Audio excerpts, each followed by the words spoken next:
اللہ نے فرمایا کہ یہ جو آپ قرآن ان کو پڑھ کے سناتے ہیں اس کی ایک برحق ہونے کی بہت بڑی دلیل یہ بھی ہے، ما تخطہ بیمینک، آپ کے ہاتھ نے کبھی کچھ لکھا نہیں.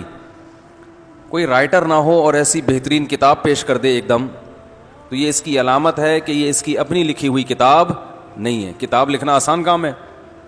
بہت مشکل کام ہے. اور ایسی کتاب جو لوگوں کے دلوں کو ہلا دے. اب ایک انڈیا میں ایک لڑکی مسلمان ہوئی نا، ری ایکشن کرتی تھی، تو سورہ رحمان سنی اس نے، اس پہ اثر ہوا اور اسلام قبول کر لیا. اس کی ویڈیو بھی آئی ہوئی ہے، وائرل ہوئی ہوئی ہے. مولانا طارق جمیل صاحب نے اس سے بات بھی کی. اس پہ بہت سے لوگوں کا اعتراض بھی ہوا کہ مولانا طارق جمیل صاحب ایک لڑکی سے بات کیوں کر رہے ہیں. تو صحیح ہے، تو لڑکی کو تبلیغ کرنے کے لیے کس کو بھیجیں آپ بتاؤ بھائی. وہ بہن بیٹی بنا کے بیچارے اس سے بات کر رہے ہیں، نظر بہت ہی حیا کے ساتھ. تو اتنا زیادہ دین کو مشکل نہیں بنانا چاہیے. میں نے بتایا نا بھی، وہ ایک ماسی ہمارے گھر آئی، کام کرتی ہے، تو ہم اس کو زکوٰۃ وغیرہ بھی دے دیتے ہیں، کچھ تعاون کر دیتے ہیں اس کے ساتھ. غریب ہے بیچاری. تو میرے گھر والوں سے کہہ رہی تھی یہ مفتی صاحب دیکھو تعاون کر دیتے ہیں، فلاں مولانا صاحب ہیں ان کے تو گھر کے میں قریب رہتی ہوں، ان کو میری غربت کی حالت کا علم ہے. میں ان سے گئی زکوٰۃ مانگنے تو انہوں نے منہ یوں کر لیا. میں قریب جا کے بات کروں تو منہ یوں کر لیا اور کہنے لگے کہ نامحرم کو دیکھنا حرام ہے. وہ بیچاری بوڑھی ماسی تو یوں کر کے بات کر رہے ہیں. پھر میں نے جب زیادہ بات کی، میرے گھریلو حالات جا کے دیکھیں، انہوں نے پھر چپ کرا دیا کہ نامحرم کی آواز کا بھی پردہ ہے. یقیناً پردہ ہے نامحرم کی آواز کا. کوئی جوان لڑکی بات کر رہی ہو، اس کی آواز سے آپ دلچسپی نہیں لے سکتے، کہہ کے لگا کے فری ہونا اس سے جائز نہیں ہے. لیکن اس بیچاری پر ایک ماسی کو قیاس کرنا، اور وہ بھی کسی ضرورت سے آئی ہے، اور ویسے بھی اس بیچاری کو دیکھنے سے کیا بد نظری ہوگی. یہاں دیکھنے کے لیے پتہ نہیں لوگ کیا کیا دیکھ رہے ہیں، اللہ کی پناہ.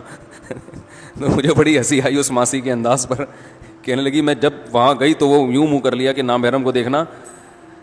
وہ جو بیچاری گھروں میں ہوتی ہیں نا، تو فتنے، بات یہ ہے کہ نامحرم کو دیکھنا کوئی ضرورت ہو اور فتنے سے انسان محفوظ ہو تو پھر کوئی حرج نہیں ہے. نبی صلی اللہ علیہ وسلم کی مجلس میں اگر کوئی خاتون آئی کبھی کوئی بات کرنے کے لیے، تو آپ نے یوں تھوڑی کر لیا کہ نامحرم کو دیکھنا حرام ہے، بات نہیں کرو مجھ سے، چلو یہاں سے، بھاگو یہاں سے. بات کی آپ صلی اللہ علیہ وسلم نے. ہاں یہ کہ اس میں علماء اس لیے احتیاط کا حکم دیتے ہیں کہ یہاں تک لوگ قناعت نہیں کرتے، وہ بہت زیادہ فری ہو جاتے ہیں، اور پھر جناب وہ گپیں بھی لگ رہی ہیں اور ہاں ہاں ہو بھی چل رہا ہے، جیسے آج کل مارکیٹ میں چل رہا ہے. آپ کی کلیگ ہے، آپ کے ساتھ جاب کرتی ہے، ٹھیک ٹھاک فری ہو رہے ہیں، جب بھی جا رہے ہیں اس کو. ایک خاتون یہاں جاب کرتی تھی، تو وہ لانڈھی ان کا کہیں آفس تھا، ناظم آباد سے لانڈھی کتنا دور ہے. تو انہوں نے بتایا کہ میں جب بھی جا رہی ہوتی نا، 15-20 آدمی آ رہے ہوتے ہیں کہ لفٹ آپ ہمارے ساتھ چلیں.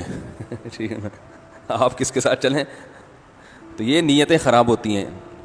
لیبل خدمت کا لگا ہے اور نیتیں خراب ہیں. کیونکہ بھائی اگر اتنا ہی شوق ہے تو اور بھی تو 8-10 بوڑھے آپ کو نظر آئے ہوں گے نا راستے میں، بیچارے پیدل جا رہے ہوں گے، ان کو تو کبھی کسی نے نہیں کہا کہ انکل آپ ہمارے ساتھ چلیں. تو انٹیوں کے پیچھے لفٹ دینے کے لیے پڑے رہتے ہیں. لیکن اگر کوئی واقعی بری نیت نہیں ہے، کوئی واقعی خدمت کر رہا ہے، تو اس میں تو بھائی کوئی حرج نہیں ہے، بلکہ ثواب کی بات ہے. ہاں فتنے سے انسان محفوظ ہو.